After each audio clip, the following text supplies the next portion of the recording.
Hello दोस्तों, आपको संकट चतुर्दशी और सकट चौथ की बहुत बहुत शुभकामनाएं। मैं हूं दोस्तों टैरो क्वीन प्रवीण सिंह। मेरे चैनल पर आपका बहुत बहुत स्वागत है।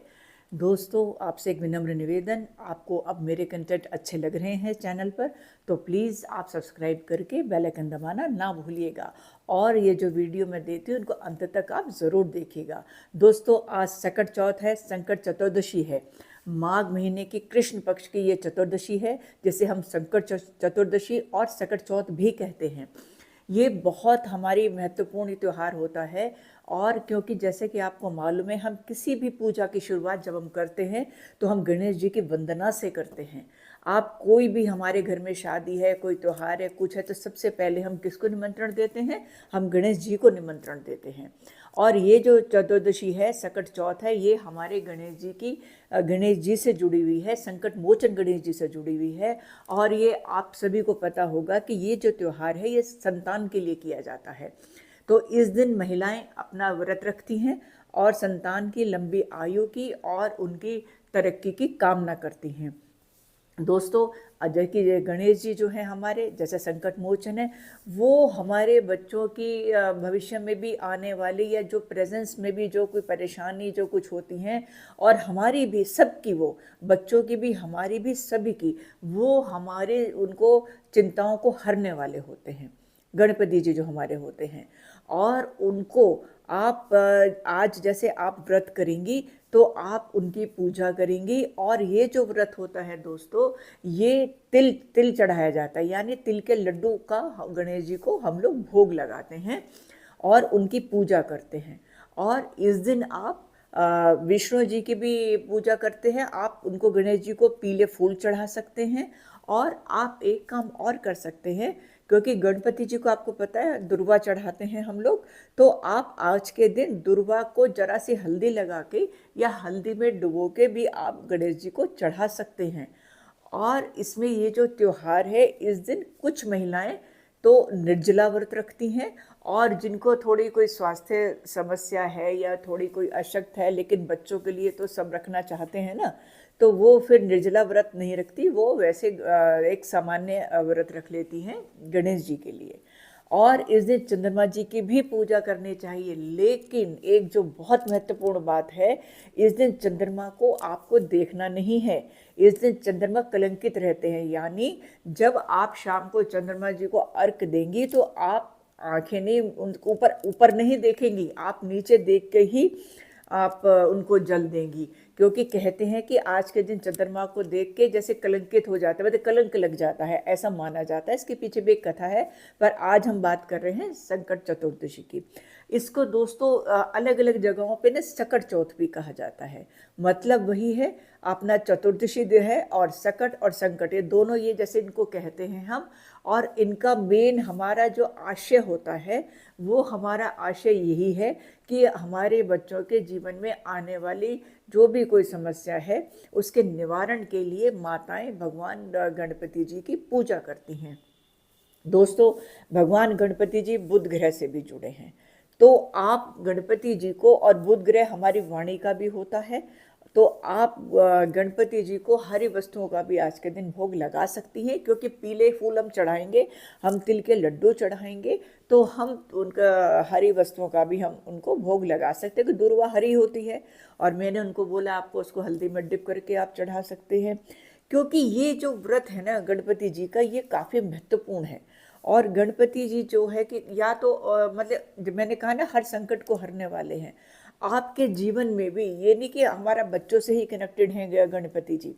आपके जीवन में, आपके व्यापार में या आपके किसी भी काम में कोई रुकावट आती है तो आप गणपति जी की आराधना कर सकते हैं।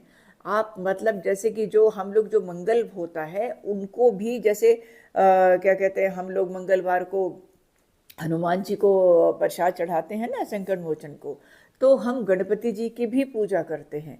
जो अक्सर मैंने देखा है कि महिलाएं जो है वो गणपति जी की पूजा करती हैं, क्योंकि ये आपको पता है ना कि रिद्धि सिद्धि बुद्धि के दाता हैं। ये सब आपको प्रदान करते हैं अगर आप इनकी बहुत अपने मन से और बहुत अपने भाव से आप गणपति जी की पूजा करते हैं। इस दिन क्या होगा, महिलाएं अपना सुबह उठ के, जैसे कि आप अपना रोज अपना स्नान दान से निवृत्त होकर आप अपना संकल्प ले लीजिएगा।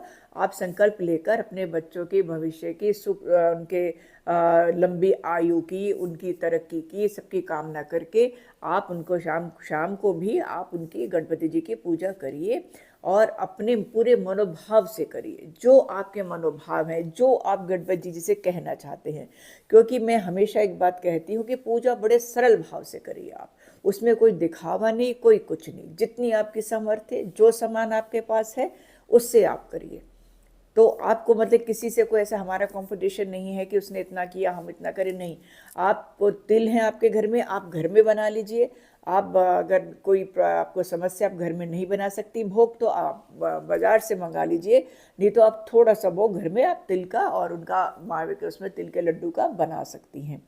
तो ये, क्योंकि ये इसका हमारे सर्दियों से भी एक कनेक्शन है ना, क्योंकि तिल जो है वो आपको पता है कि हम लोग सर्दियों में भी तिल से बनी चीज़ों का सेवन करते हैं।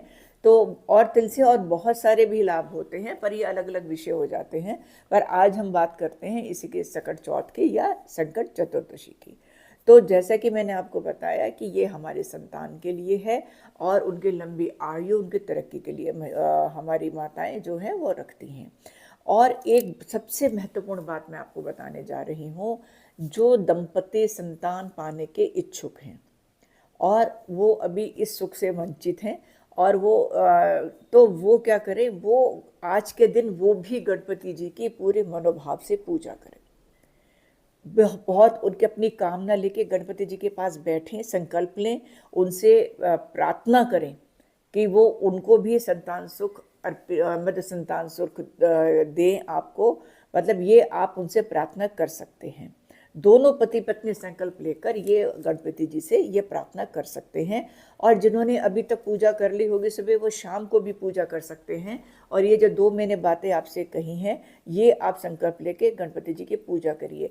आप मिठाई, आप जैसे तिल का भोग लगाइए, आप और मिठाई भी चढ़ा सकते हैं, दुर्वा चढ़ाइए, पीले फूल चढ़ाइए, विष्णु जी को भी पीले फूलों की माला अर्पित करिए आप। और आप, मैंने जैसे कि बताया, बस एक बात का ध्यान रखना है आपको कि चंद्रमा को नहीं देखना है, उनको अर्घ देना है तो आपने नीचे आंखें नीची करके देना है अर्घ।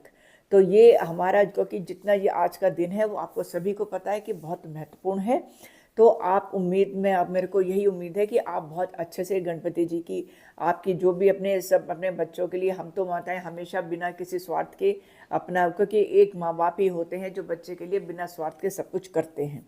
तो हम लोग तो अपने बच्चों के लिए बिना स्वार्थ के उनकी हमेशा लंबी आयु का, हमेशा उनकी तरक्की का, हमेशा हम लोग अपनी पूजा, उनकी अपनी पूजा में उनके अपने बच्चों के लिए हमेशा हम तो भगवान का आभार प्रकट करते हैं। और हाँ दोस्तों, पूजा के साथ साथ जैसे कि हम अपना उनसे जो अपने मनोभाव रख रहे हैं, उनका शुक्रिया अदा करना भी ना भूलिएगा। आज तक जो उन्होंने हमको दिया है उनका बहुत आभार प्रकट करिएगा, क्योंकि हमेशा मांगना नहीं होता, हमें प्रभु का अपने आभार भी प्रकट करना होता है कि उनका बहुत बहुत शुक्रिया कि उन्होंने हमारे बच्चों को इस लायक बनाया, हमारे बच्चों को, हमारे बच्चे मतलब स्वस्थ हैं, अपनी अपनी जगह वो ठीक काम कर रहे हैं, छोटे बच्चे हैं वो भी सब स्वस्थ हैं, अपने अपने क्षेत्र में अच्छा कर रहे हैं, छोटे बच्चे अपने उसमें और बड़े बच्चे अपने उसमें। तो मेरी बहुत बहुत शुभकामनाएं हैं आपको आज सकट चौथ की और संकट चतुर्दशी की। और मैं आपसे हाथ जोड़ के मैं आपको बहुत बहुत शुभकामनाएं देती हूँ इस व्रत की, कि ये बच्चे, सब बच्चे फले फूलें और अपने अपने क्षेत्र में बहुत तरक्की करें, माँ बाप का नाम रोशन करें। और आप भगवान का आप बहुत बहुत धन्यवाद, बच्चे भी भगवान का बहुत बहुत धन्यवाद और आभार प्रकट करें कि जो हमारे गणपति है वो बुद्धि रिद्धि सिद्धि सबके दाता हैं। तो वो जो बुद्धि देते हैं वो गणपति जी ही देते हैं। तो मैं वही चीज़ कह रही हूँ कि गणपति जी का बहुत आभार प्रकट करें और बहुत सम्मान भाव से आप उनकी पूजा करें। तो ये मेरी बहुत बहुत शुभकामनाएं हैं और उम्मीद करती हूँ कि ये आपका व्रत सफल हो। और बच्चों को बहुत बहुत शुभकामनाएं और प्यार। आप स्वस्थ रहिए, आप खुश रहिए। मिलूंगी आपसे अगले टॉपिक पे। मुझे आज्ञा दीजिए। नमस्ते।